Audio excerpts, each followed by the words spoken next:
Bismillahir Rahmanir Rahim. Alhamdulillah. Alhamdulillah wa kafa wa salamun ala ibadihi alladhina istafa, amma ba'd. Wa alaykum assalam wa rahmatullahi wa barakatuh. So inshallah, we're continuing with the minor signs that will take place, the trends that will happen, and finally these trends will culminate with the end and the last of the minor signs, which will be the emergence of the Mahdi radiyallahu anhu. That is basically the last of the minor signs and the beginning of the major signs. It's basically the bridge. You have all the minor things that took place, and the final and greatest of all of them is when the Mahdi comes out. And once the Mahdi comes out, that is now the gateway for the final signs to appear, the major signs. And the major signs, it's going to start with Dajjal, Isa alayhi salam, he's going to come back. And then the final signs, one after the other, very, very quickly, they will happen fast. So this is basically the culmination and the ending of the minor signs, is when Mahdi radiyallahu anhu, he makes his appearance. And just a quick recap, those minor signs which we had covered, there are plenty of them. Books are filled with several of them. And I have mentioned just a few that I have selected, so that the series doesn't get too long. Otherwise, we'll be going on for weeks covering just the minor signs. So just a quick recap of some of those. We talked about the different fitnas that will happen. Tribulations, trials. People will be in such difficulties, they'll pass by graves and they will say, if only I could be in the place of this person who's inside of the grave. Right? Today we run away from death. Death is something that we don't want. The tribulations and trials will become so difficult to bear that the people will wish that they could be inside of the grave. They won't want to live. They will wish for death. That will be more beloved to them than living on the earth. So trials will take place. Murders, killings, al-harj, earthquakes, dishonesty. The trustworthiness will be uplifted from the hearts. Ignorance will prevail. These are all some of the things that we had covered. Corrupt leaders, corrupt rulers. Hypocrisy is going to spread. Dishonesty. Sudden death. Obesity will become common. Yadharu siman. Obesity. People will become obese. They're not going to be healthy. Greed and stinginess. The world is going to go into utter chaos with all of these evil things coming. And in the midst of all of this mayhem, in the midst of all of this corruption and evil and difficult times, Allah subhanahu wa ta'ala, He will send a light of hope. He will send a light of goodness. And who's that goodness going to be? It's going to be in the form of the Mahdi radiyallahu anhu. It's going to be in the form of the Mahdi radiyallahu anhu. And before we get into that, there are just a couple very, very interesting of the minor signs that I want to cover before we get into the Mahdi. So one of them is where the Prophet ﷺ mentioned that near the ends of times, you will see al-fuhsh wat-tafahush in another narration. You will see people will start to become they'll do obscene things in the open. As far as their haya, it's going to disappear. Their language, obscene language. Clothing, obscene clothing. And subhanAllah, the Prophet ﷺ said, you will see that there will be kasiyatun ariyat. Kasiyatun ariyat. Kasiyat means clothed. You're wearing clothes. There will be women who will be covered. Ariyat. At the same time, while they're wearing clothes, they will be naked. Imagine, they're wearing clothes but they're still naked. And subhanAllah, what happens today? The way that people dress, yes, you can say that they're covered, you can say that they're wearing clothes, but what type of clothes are they wearing? It reveals everything that's underneath. The Prophet ﷺ predicted this, and he told us about this 1400 years ago. In the Musnad of Imam Ahmad, the Prophet ﷺ mentioned that musical instruments will be deemed halal. They'll be deemed permissible, and people will openly be using these things. Khamr, alcohol. People will take it to be completely permissible, and they will use it and drink it.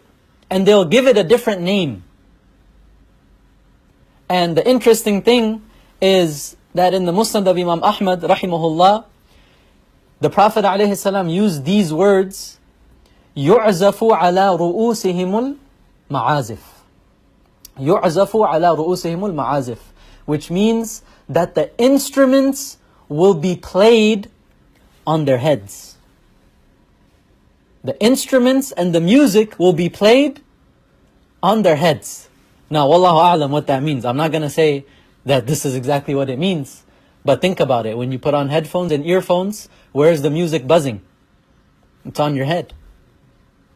It's right on top of your head, isn't it? When you put on your earphones or headphones and you're bumping music, it's like all of those instruments are playing where? Right on top of your head. So wallahu a'lam if that's what it means. But the Prophet ﷺ said the instruments will be played on top of the people's heads. يَأْكُلُونَ الرِّبَى. People will start to eat interest.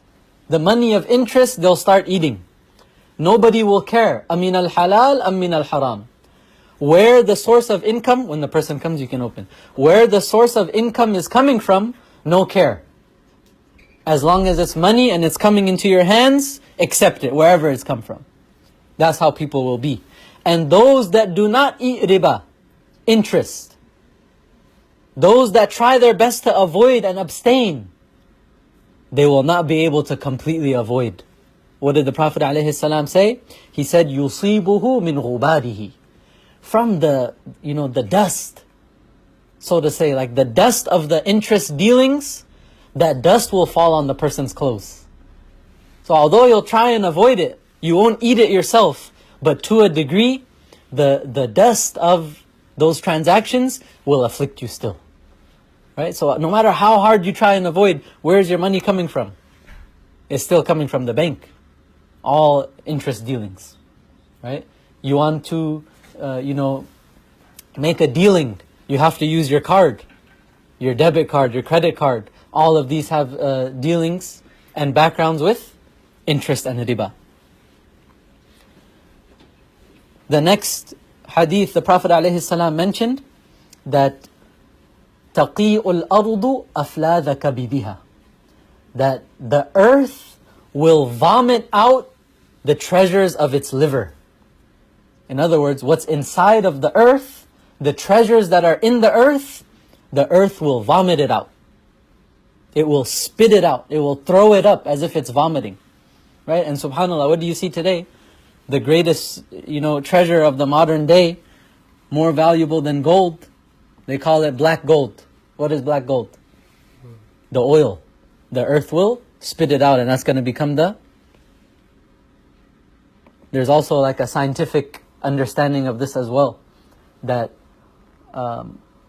what oil is made from, it resembles the insides of a human being, how it gets stored, and then eventually when you vomit it, the body expels it out.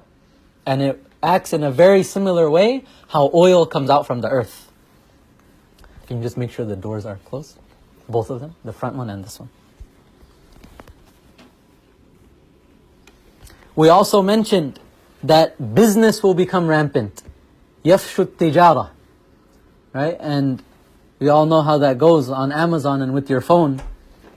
All of the businesses are right in your pockets, right in your hands.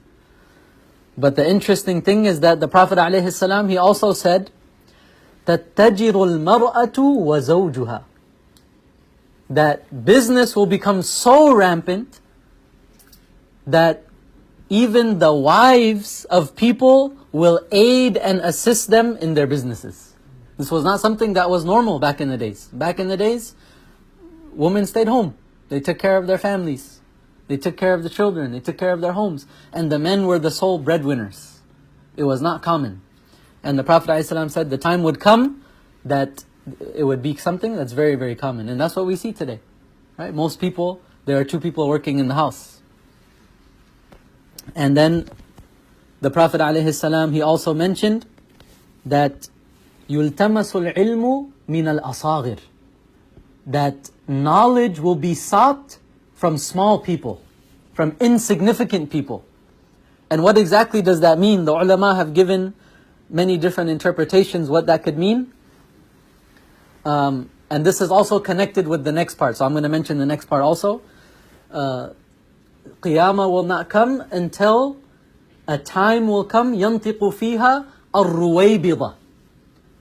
And ruwaybida refers to what? The sa'a will not come until such a time arrives where the ruwaybida will speak. The ruwaybida will be given, so to say, a platform. They will be the people of influence. And what is ruwaybida? It refers to people who have no intellect. As-safihu yatakallamu fi amri al-'amma. An ignorant person, he's given this position to speak for the welfare and the general matters of people. This is what the Prophet ﷺ said. And knowledge will be sought from the asaghir, people who are small, people who are insignificant. And what exactly does this mean? As I said, there's a difference.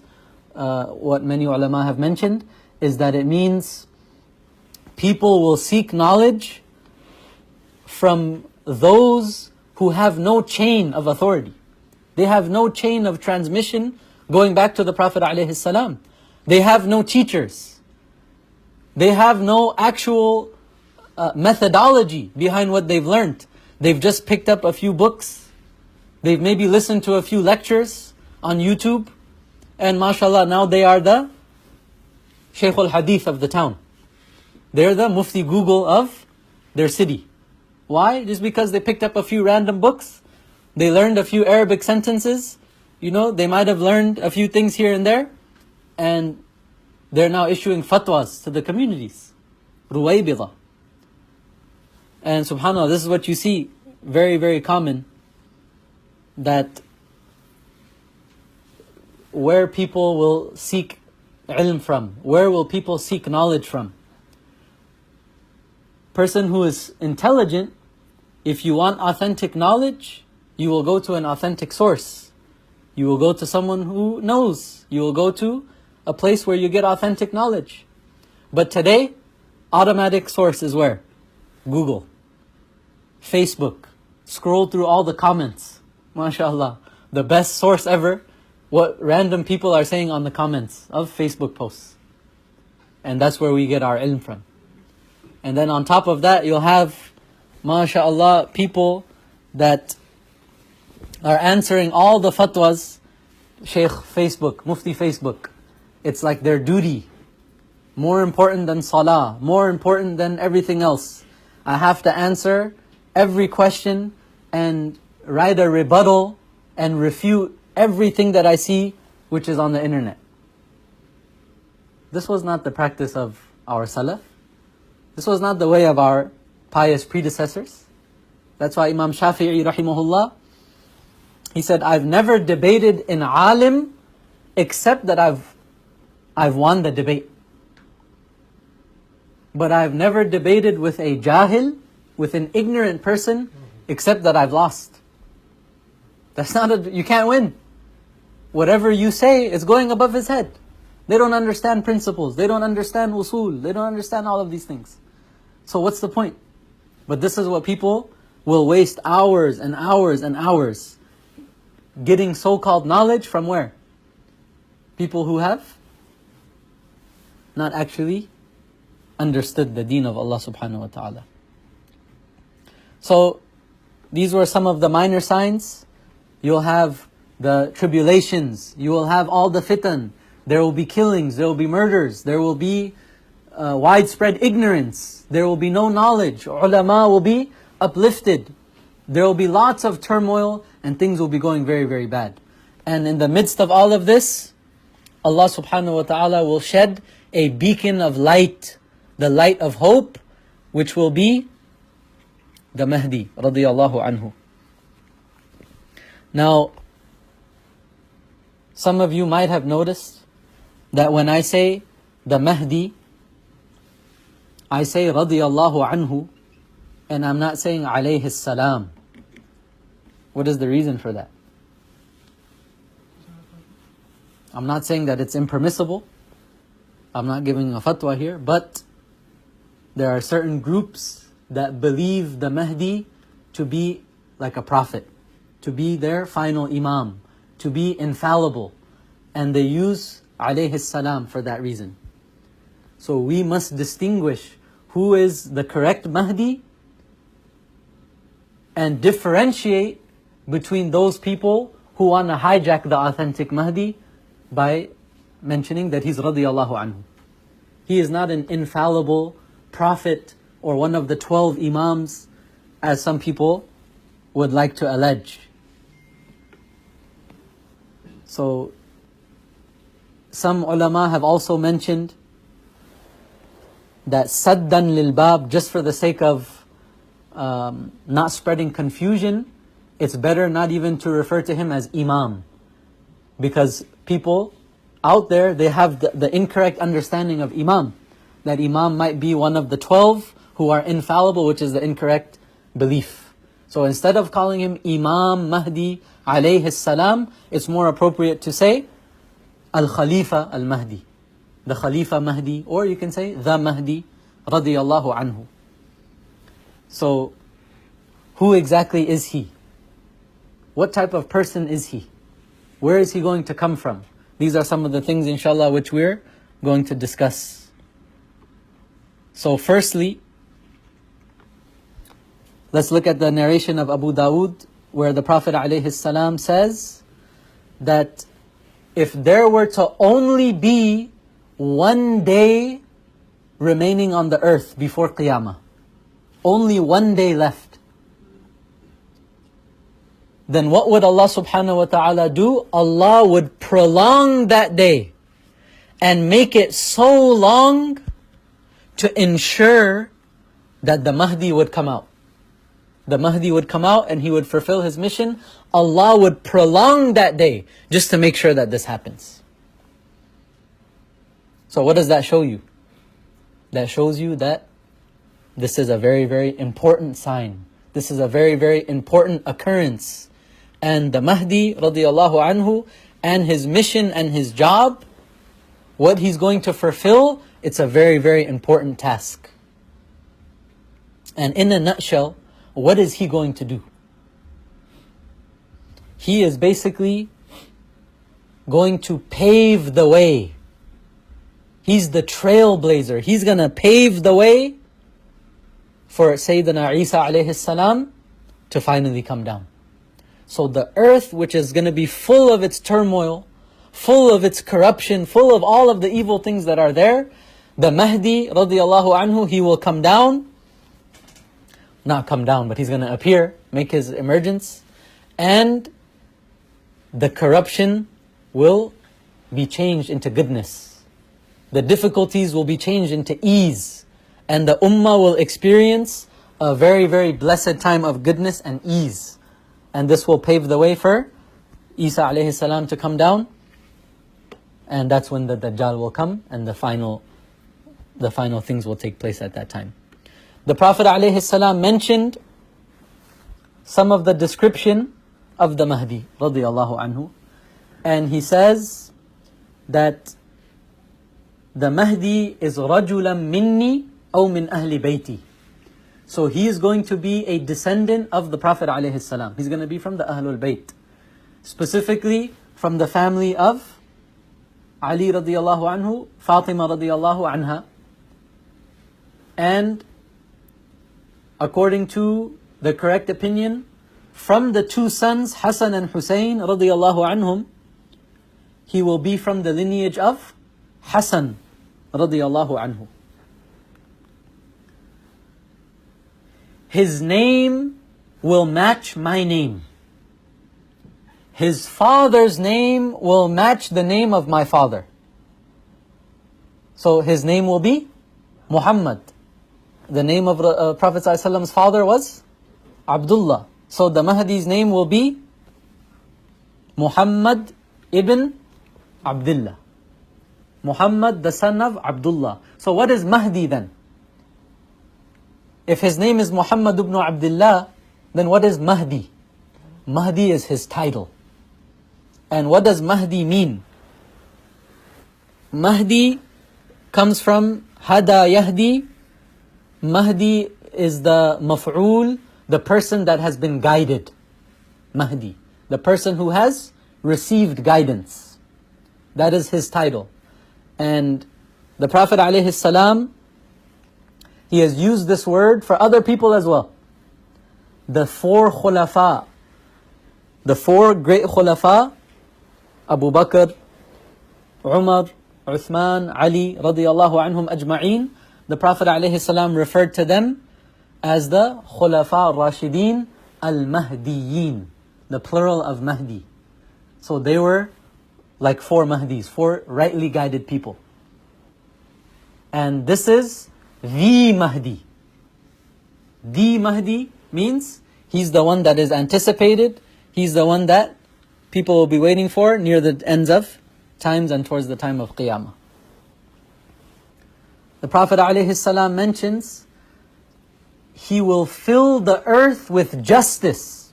يَمْلَأُ الْأَرْضَ قِسْطًا وَعَدْلًا كَمَا مُلِئَتْ ظُلْمًا.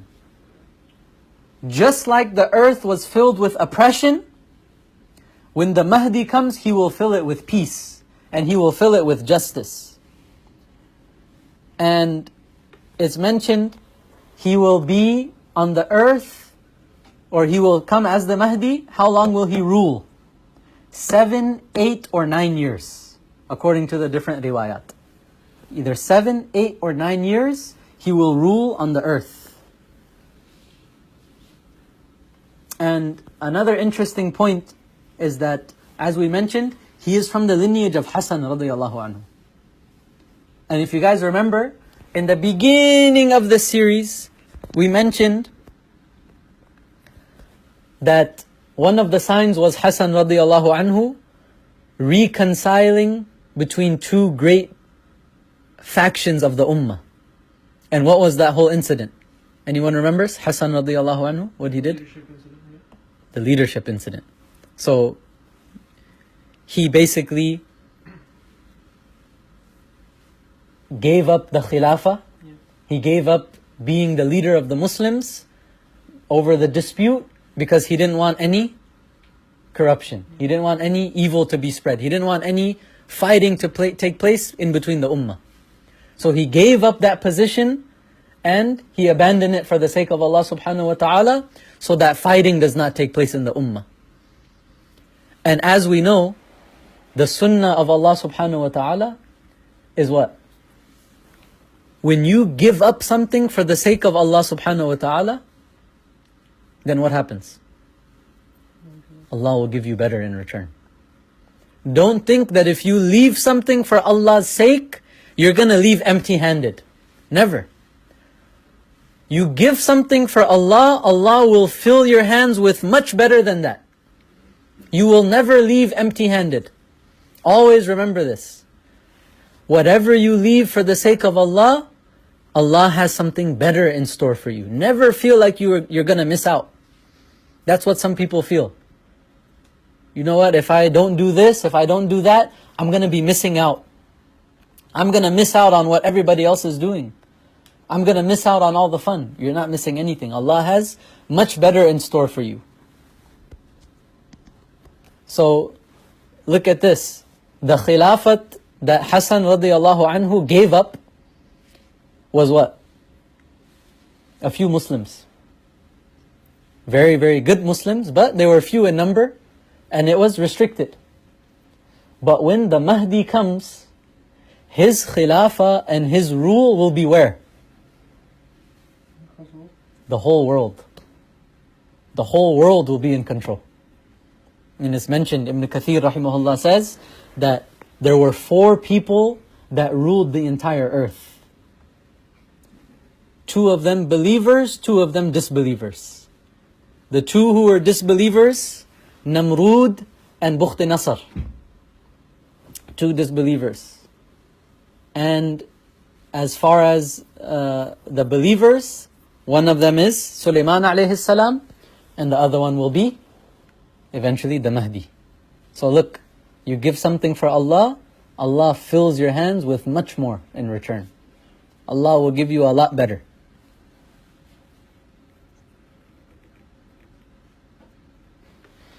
In the Musnad of Imam Ahmad, rahimahullah, the Prophet alayhi salam says, يُصْلِحُهُ اللَّهُ فِي لَيْلَةٍ, that the Mahdi, he will be made suitable for his position.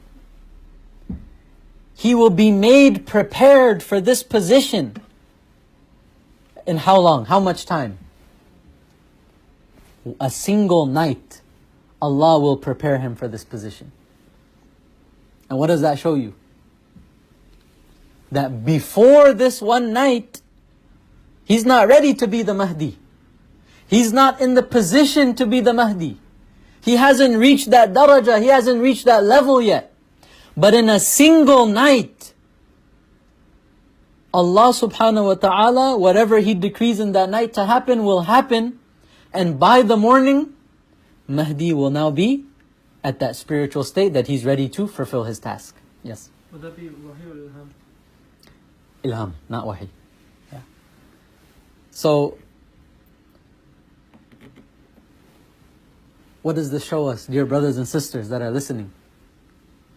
The Mahdi, he's not going to be born and all of a sudden Jibreel alayhi salam or an angel is going to come in his ear and whisper to him, "You're the Mahdi," and hold his hand, and for the rest of his life he's going to read Quran and he's not going to do anything bad.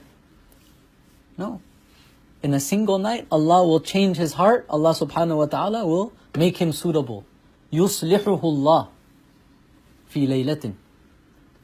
So, for many of us, you might feel like your past will prevent you or block you from having a good future. One tawbah, one tear is enough to erase oceans of sins. One tear for the sake of Allah subhanahu wa ta'ala can extinguish the huge fires of Jahannam. And if you look in the history of Islam, many of the greatest people were those people that reversed their lives around. Khalid ibn al-Walid radiyallahu anhu, who was he? He was the same commander in Uhud that was battling against the Prophet ﷺ. He's the one that made that strategic move to attack from behind the mountain. In those days, he caused the Muslims a lot of harm and suffering. But eventually, what did he become? He became the sword of Allah subhanahu wa ta'ala, Sayfullah. He became one of the most influential people in the history of Islam. Look at Umar ibn al-Khattab radiyallahu anhu. Who was he? He was the man that left his home with the intention of doing what? Assassinating the Prophet sallallahu alaihi wasallam. Imagine, what could be worse than that? He left with that intention, to assassinate the Prophet alayhi salam. And eventually, what did he become?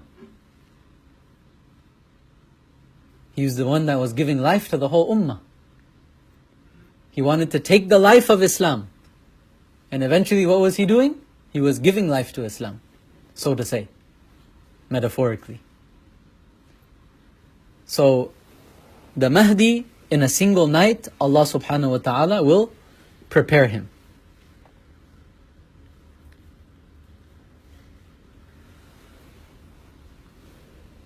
The Prophet ﷺ mentions that the Mahdi will emerge, Mahdi radiallahu anhu will emerge when there will be a dispute amongst the people. It's going to be like a civil war. There will be the children of kings who will be disputing for power and leadership. And at this time, The Mahdi radiallahu anhu, he will go from Medina to Mecca.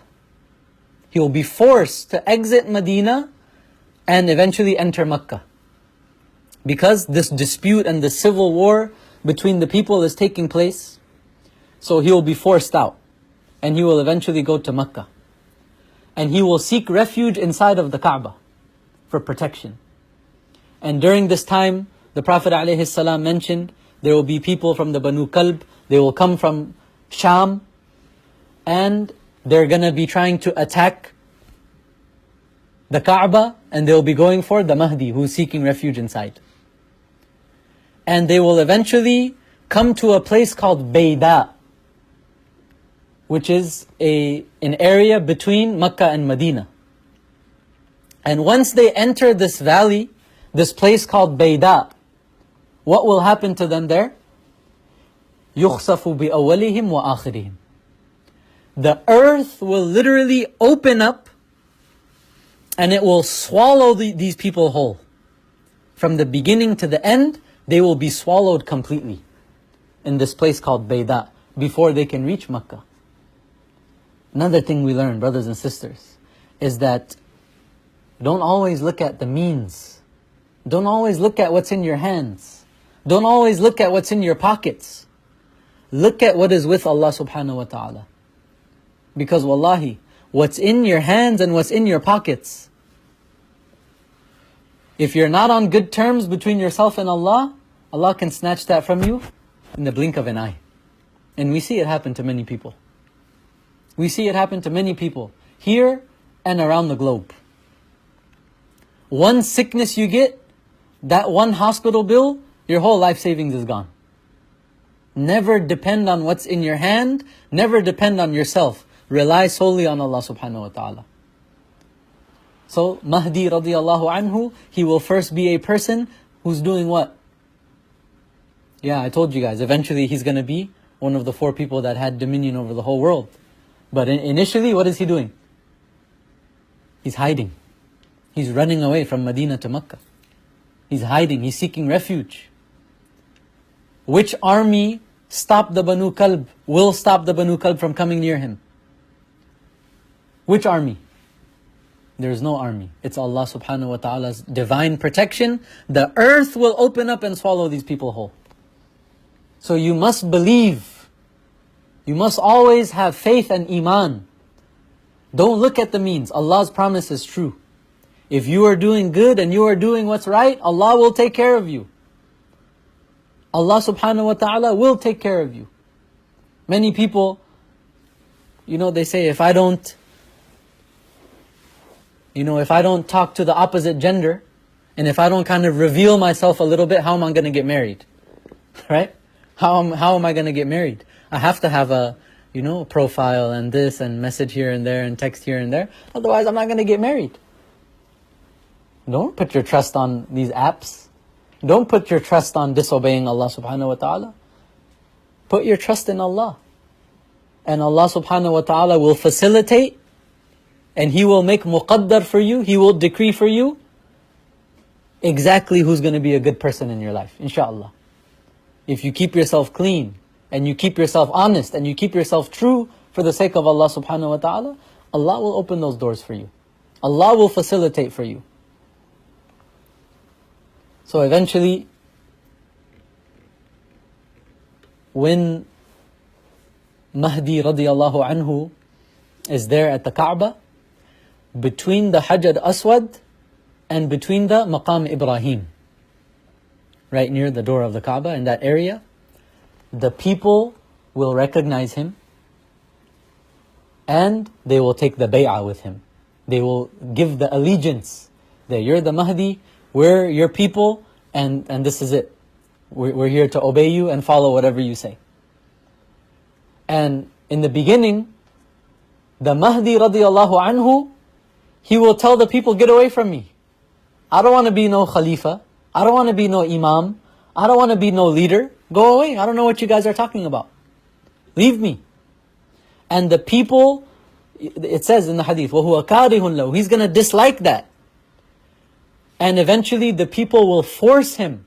And they will say, no, you must accept, You are the Mahdi and you are our leader. And they will pledge the allegiance at that time. So this is another concept we learn. Man wuliya al-qada'a faqad dhubiha bighayri sikkin. If you are given this responsibility over people, it's as if you've been slaughtered without a knife. It's a huge responsibility on your neck. And that's why we see that in the history of Islam, the pious people, they were never eager for position. They were never eager for power. They never wanted to jump up for authority and to be the Imam and to be the Khalifa and to be... No. They sat back and people forced them. Look at Abu Bakr Siddeeq radiallahu anhu. He didn't jump up. The Prophet ﷺ appointed him. Umar radiallahu anhu, he made the shura. Like this. With mashwara. With the people's approval. So this shows that Mahdi radiallahu anhu, he's not going to impose himself on the people. But rather, the people will hold him in high regards. They will love him. They will be happy with him. They will force him to accept the Pledge of Allegiance and the Bay'ah. The Prophet ﷺ, what did he say? As long as a person continues to become closer to Allah subhanahu wa ta'ala, Allah loves that person. And Allah makes the announcement. Allah makes the announcement in the heavens. The angels make the announcements in the heavens. And then the malaika, they come down, they make the announcements in the earth. Allah subhanahu wa ta'ala loves so and so, so you love him too. Imagine that. A person's name is mentioned in the skies, in the heavens, amongst the malaika. Today people become so intrigued, so happy if your name comes in the newspaper, if your name comes in the news somewhere, right? You get a news interview. Oh man, check out my interview. You send everyone the links. You show everyone, MashaAllah, look, it's such a big deal for you, right? And who's in the news? Who's watching the news? What importance do those people have? Imagine, the news of the heavens. The BBC of Jannah, which the angels are narrating to each other. This is not no CNN, Fox News of the dunya. This is CNN of Jannah. The angels are saying your name. Shouldn't you be proud of that? But what do we do instead? We seek the recognition of people. We seek the recognition from people. Don't seek recognition from people. Seek recognition from Allah. Seek recognition from His angels. And you will be in... That's exactly what Mahdi radiallahu anhu will be. He's not going to impose. He's not going to show off. He's not going to be praying in front of the people. He's not going to say, hey, Mahdi, I'm here. There were people that did this. That's coming, inshallah. Mahdi is not going to be that type of person. He's going to hide himself. He's going to say no. But the people will eventually, they will force him.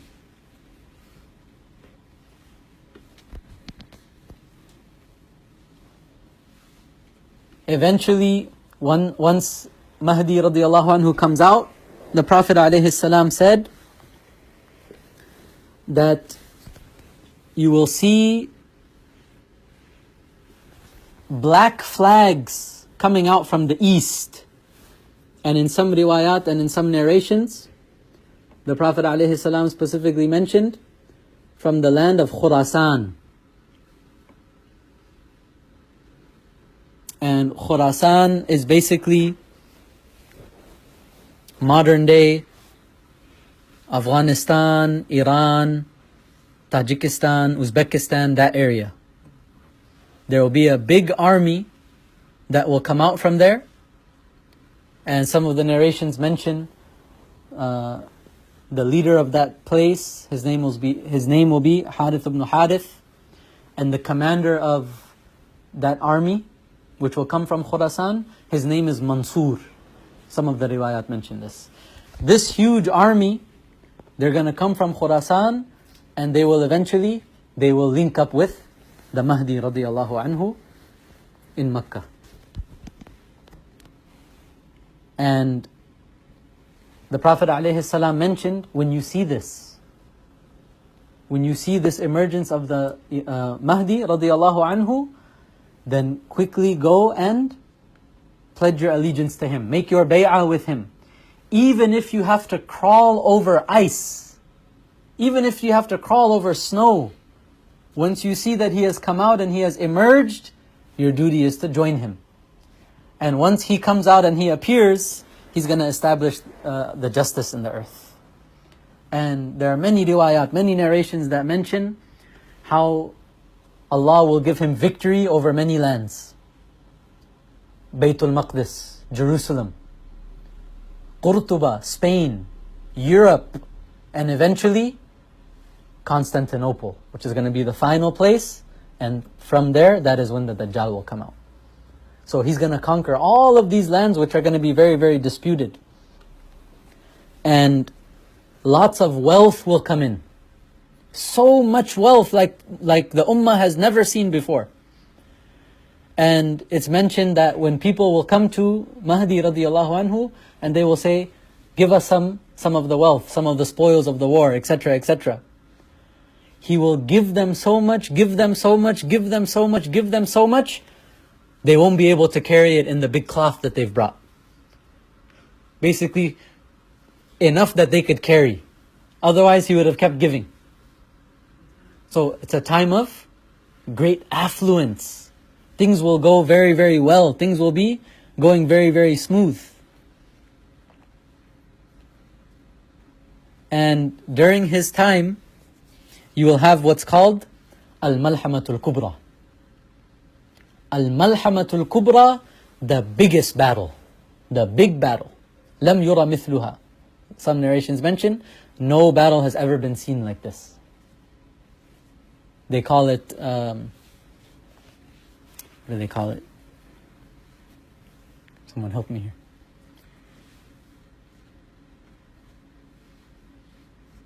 Armageddon? Is that what it is? Big word? Yeah. I think the Christians also have this in their scriptures. They call it the Armageddon, if I'm not mistaken. So initially, the Muslims and the Christians, they'll be together. There's not going to be any issues between them. And at one point, there will be a battle, and one of the people from the other side, he will attribute the victory to the salib, to the cross. And that's going to start a huge dispute amongst both parties. Because the Muslims will say, this cross did not give us victory. It was Allah subhanahu wa ta'ala, it was one God who gave us victory. They'll say, no, it's the salib. This is going to be the start of a huge eruption and dispute between both of these parties. And that is when the Malhamatul Kubra is going to take place, the biggest battle. And this is going to be between what the Prophet ﷺ said was the Romans. The Romans and the Muslims. So Roman Empire is gone, long gone, right? So ulama have differed with what exactly does the Romans refer to.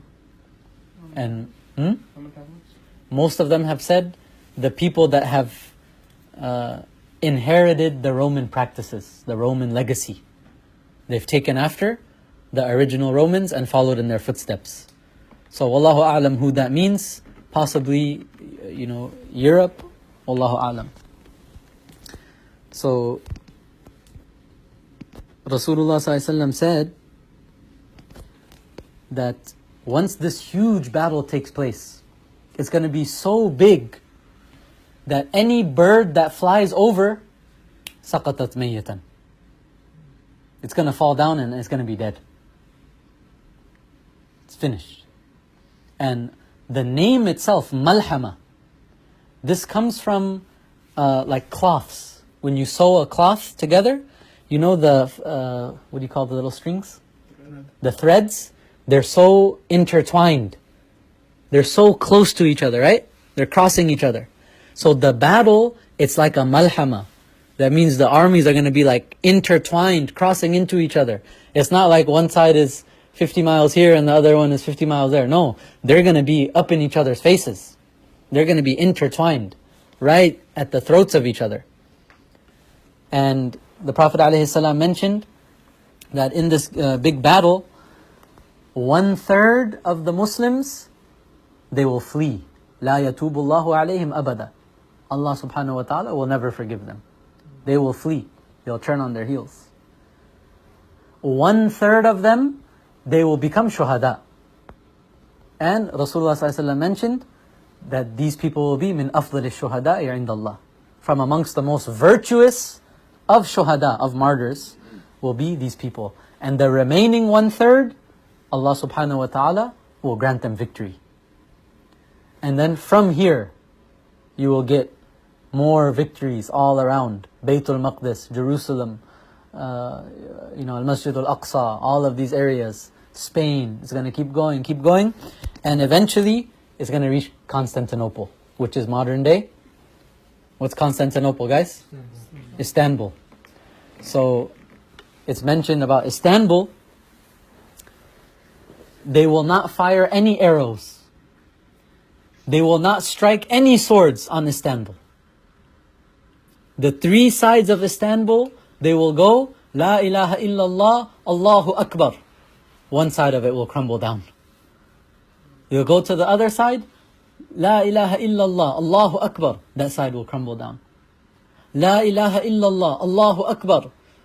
And they will enter inside. And they will get all of the spoils of the war. And at that time, it's mentioned that somebody will scream, there will be a noise that Dajjal has come out. Dajjal has emerged. And Mahdi radiallahu anhu, he will send a few horsemen, about 7 to 10 in number, I can't remember exactly right now. He will send them off to go and find out. And the Prophet ﷺ said, these will be the most virtuous of people.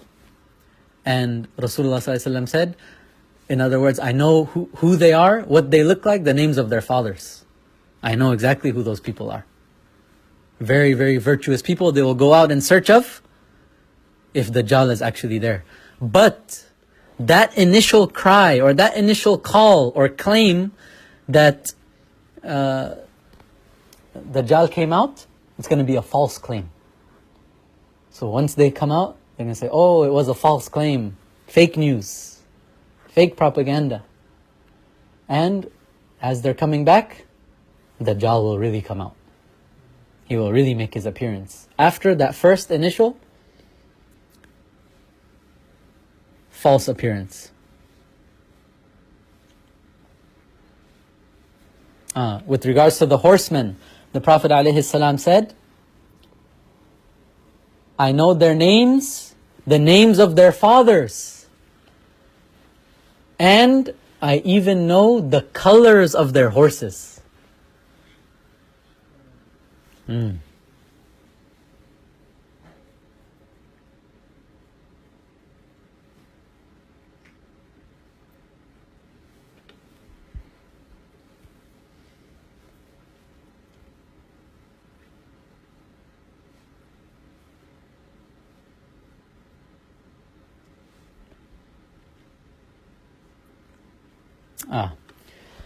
So now, this big malhama, by the way, they say that it will be approximately 960,000 people will be in the opposing army. 960,000. So it's definitely not going to be something small. Now, eventually, Mahdi radiallahu anhu, he will be making his way towards Sham, towards the Syria region. And this is where the battle with the Romans is going to take place. As they're lining up for Salatul Fajr, the Iqama will be given. And Mahdi radiallahu anhu is in front, he's about to start the Salah. And then guess what's going to happen at that moment? Isa alayhi salam, he's going to come down. And the Prophet ﷺ mentioned that this is going to be on the eastern part of the white minaret of the Masjid of Damascus. Look at how much detail. The eastern portion of the white minaret in the Masjid of Damascus. And they say right now at that portion of the land, there's the Umayyad Masjid which is there. And there's a white minaret. And that masjid was not there at the time of Rasulullah ﷺ. The masjid was not there. But now, the Umayyad Masjid is there. There's a white minaret exactly where that place is. So, Iqamah is given, and suddenly the people will see Isa alayhi salam is coming down from the heavens. And he ain't gonna come down on no ladder. And neither will there be an elevator. So then, some people are thinking escalator. No, it won't be an escalator also. There will be two angels. Isa alayhi salam will have one hand on the right angel, one hand over the left angel. That will be his escalator to bring him down. And these angels, they will come down with Sayyidina Isa alayhi salam. Once he comes down, the Prophet alayhi salam gave a vivid description. His hair is going to be moisture on it. Whole description how he looks. And the Prophet ﷺ said that when he lifts his head up, then the beads, like sweat, moisture, will start flowing down from his head and his face. And once he comes down, Mahdi radiallahu anhu, he will say, this is Isa alayhi salam. How am I going to lead the salah? So he'll say, Iqamah was given. Go ahead, Bismillah, you lead Salatul Fajr. And Isa alayhi salam will say, no, the Iqamah was given for you, you lead the salah. So they say, the hadith mentions, تَكْرِمَةً لِهَذِهِ الْأُمَّةِ, as an honor for this ummah, a prophet of Allah, Isa alayhi salam, he will pray behind an ummati, the Mahdi radiyallahu anhu. Shows the virtue of our ummah, that a prophet will pray behind the Mahdi radiyallahu anhu. And lots of ulama, they say that this will be the first salah. But the next prayers that come, Isa alayhi salam will lead the prayers. This was the first one out of humility. Mahdi will push him forward. He'll say, no, Iqamah was given for you, so you lead the prayer. So still two, even if it's one salah. Imagine, you're leading, Isa alayhi salam, you're leading him in salah. And once this takes place, they will both go after Dajjal. When will we hear about this? Next week, inshallah. And before we end, just a couple of points I want to make. In history, there have been people that have claimed to be Mahdi radiyallahu anhu. There have been people who've claimed to be Mahdi radiyallahu anhu. If you guys have heard his name, Mirza Ahmad Qadiani. He claimed to be Mahdi radiyallahu anhu. And then eventually, he claimed that he's a prophet. And many of the ulama, they went against him. They battled against him. They spoke out against him. And Allah subhanahu wa ta'ala gave him a bad end for, making things up and trying to disrupt the Muslim ummah. But interesting though, is that most recently, 1979, a person came out in Medina claiming to be Mahdi radiyallahu anhu. And the interesting thing is, his name was Muhammad. His father's name was Abdullah. He was from the Quraysh, from the Ahlul Bayt. And this is what they claimed. And he came with a whole group. The main, leader of this group, his name was Juhayman al-Utaybi. 1979, not that long ago. Juhayman al-Utaybi. He said, I have Mahdi with me. And the guy's name was Muhammad ibn Abdullah, and he was from Medina. He was from the Quraysh, and everything, it kind of seemed like it's matching up. So these guys, they literally laid a siege in Makkah Mukarramah in 1979. They came in with weapons under their thobes. As the Imam is about to lead the Salah, they pulled out weapons, started killing people, and shut down the whole mataf. No tawaf. Whoever's here, you're not allowed to go out. Anyone from outside, you're not allowed to come in. And we have Mahdi with us, and all of you have to pledge allegiance to him. They literally did this. And for like 2 weeks, they shut everything down, and hundreds of people were killed. Hundreds of people were killed during this time. So remember we said, when the Mahdi comes out, radiyallahu anhu, he's not going to want to accept it. These people are going to come out, what are they saying? They're forcing people. Oh no, we have him. Make sure you come. Imam Mahdi radiyallahu, he's not going to do that. He's going to push the people away. Leave me alone. I don't want to do this. I don't want to take up this responsibility. I don't want this task. And the people will force him. And when it's like that, Allah puts His special barakah. Allah puts His barakah. When the leader is placed without his desire. When the people see, this guy is most befitting. He has the qualifications. We want him as our leader. He shouldn't jump up for it himself. But anyway, these people caused a lot of fitna. And, all of the signs were not there. All of the signs, they were not there. So people were confused, and many people actually believed that this was the Mahdi, radiyallahu anhu. The Prophet ﷺ mentioned a little bit description about how he's going to look. He said that he's going to have a wide and spacious forehead.